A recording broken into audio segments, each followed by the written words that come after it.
Greetings, this is Father Michael with our Word of the Week. This week's word is Super Bowl.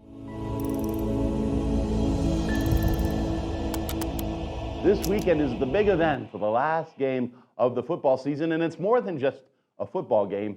It's an event. In a particular way. It's an event for us here locally because our 49ers are in the Super Bowl, and we're all rooting for them not to strike out, but to hit a home run. Okay, maybe football isn't my first sport, but we know that this event has a twofold nature. First of all, it's the most watched television event annually. In fact, almost half of every man, woman, and child in the United States will watch at some point part of the game, whether it's to see the game itself or perhaps to watch the commercials and the different jokes and comedy there, or simply to maybe spy their most favorite comedian, paparazzi, or popular singer that's in the luxury box stands during the game. Wherever you watch, you are watching. Half of all the U.S. The other point to the event is when we gather to watch the game, what do? Well, we eat. We snack. We have certain appetizers and food.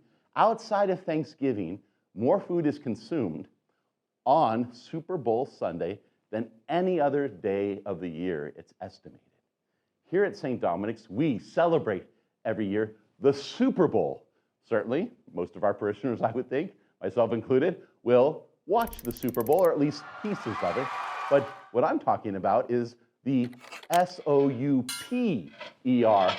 the Super Bowl.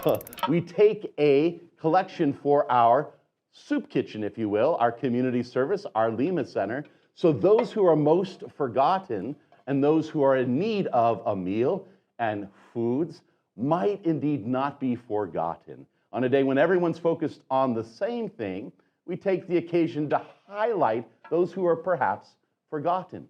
On a day when there's all sorts of food and the kind of extravagance of our living situation is most on display, we reach out to give to those who are in need, who perhaps can't take their next meal for granted.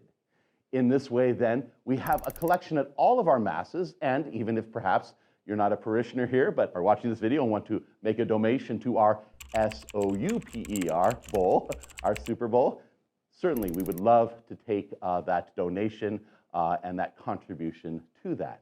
It's interesting, too, here that the folks that take the collection are our young people, our youth. Last week, we had confirmation. The Archbishop came and confirmed all those in their second year of confirmation studies. And this week, after confirmation, it's not a graduation. It's not like the last time you get involved in the church, but it's the sense of the first beginning of being fully incorporated into the church, a kind of matriculation, if you will. You have a mater, you have Mother Church now calling you to be of service. And so those in our confirmation program and our youth will take up the collection at all of our services, maybe not the 5:30 when the game is actually happening, but all the other services, so that we might be intentional about what? About reaching out to those in need and about giving to those who have not. This Sunday, enjoy the Super Bowl, but be mindful of the need around you. Take in the game, celebrate with family and friends, hopefully a big win for the 49ers, and yet let that community event not simply be on the surface a community time of eating, but a time of remembering how blessed we are and eager to serve those in need. Amen. Amen. If you're enjoying these videos, do like, comment, subscribe. Also go to our website. May the Lord indeed radiate in your life, and may we radiate the joy of the gospel here in the heart of the city.